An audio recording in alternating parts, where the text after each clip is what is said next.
Beberapa waktu yang lalu, sebuah video ceramah Pendeta Daud Tony soal dunia santet viral di media sosial.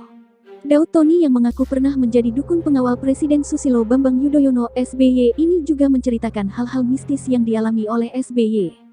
Daud yang kini sudah bertobat dan menjadi pendeta ini mengaku pernah menjadi dukun pengawal SBY selama 10 tahun.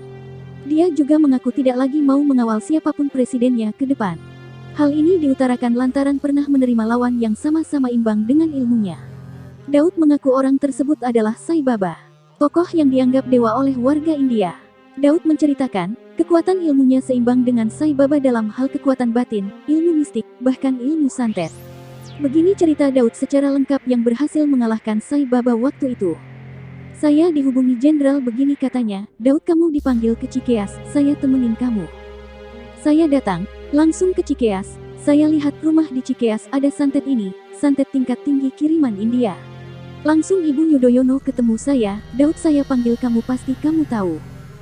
Saya bilang, penyantetnya ini Bu, dia menunjukkan foto Sai Baba. Lalu Ibu Ani mengatakan, kamu bisa menghadapinya. Ilmunya sama dengan saya sebelum bertobat, baik kekuatan batin, ilmu mistik, ilmu santet, ilmu dalamnya. Saya lihat, alirannya sama, kekuatannya sama, imbang. Saya belum pernah hadapi lawan seimbang, dalam hati saya, kalau pertarungan ini, kalau bukan dia yang mati, ya saya yang mati, kalau kalah tidak ada yang bisa lolos dua-duanya hidup. Saya ngomong ke Bu Ani, Ibu, ini lawan yang berat, seumur hidup saya belum pernah menghadapi lawan yang setara dan seimbang. Tapi kalau ini tugas negara, saya siap jalankan karena saya tahu tidak boleh bertanya dan tidak boleh membantah. Saya laksanakan tugas ini, tapi sebelum saya jalani tugas ini saya minta satu hal, tolong anak-anak saya dikuliahkan sampai selesai. Dalam hati saya, aku ragu juga untuk hidup, karena lawan seimbang. Bisa dua-duanya mati atau salah satunya mati. Saya tahu, tokoh ini dianggap dewa. Saya lalu minta kuliahkan anak-anak saya sampai selesai sehingga saya jalankan tugas ini dengan tenang. Baik kata jenderal, selesaikan tugas kamu demi keamanan negara. Itu yang minta langsung oposisi, lawan dari presiden. Kasih saya waktu 3 bulan. Saya pulang ke rumah, saya ngomong ke istri dan anak-anak. Saya kasih surat menyurat dalam hati saya, apakah saya masih bisa melihat kalian atau tidak. Saya keluar rumah, saya akan bertugas dan jarang bertemu Mami. Saya cari di rumah orang, bukan di rumah saya karena pertarungan berat, saya dikasih posisi di Jakarta. Langsung ular-ular berdatangan pakai suling. Saya berdoa, dalam nama Yesus, ularnya kabur. Lalu datang dewa pakai trisula 3, di kanan kirinya ular, trisula dilempar ke arah saya. Saya berdoa demi nama Yesus, trisulanya kena ke arah kaki saya doa terus, enggak lama kemudian saya dikirim dewa bertangan banyak, saya katakan keluar, langsung kaca-kaca hancur, untung bukan rumah saya. Kemudian saya berdoa atas nama Yesus, akhirnya lawan mati. Kalau lawan mati saya tahu karena terasa putus nyawa.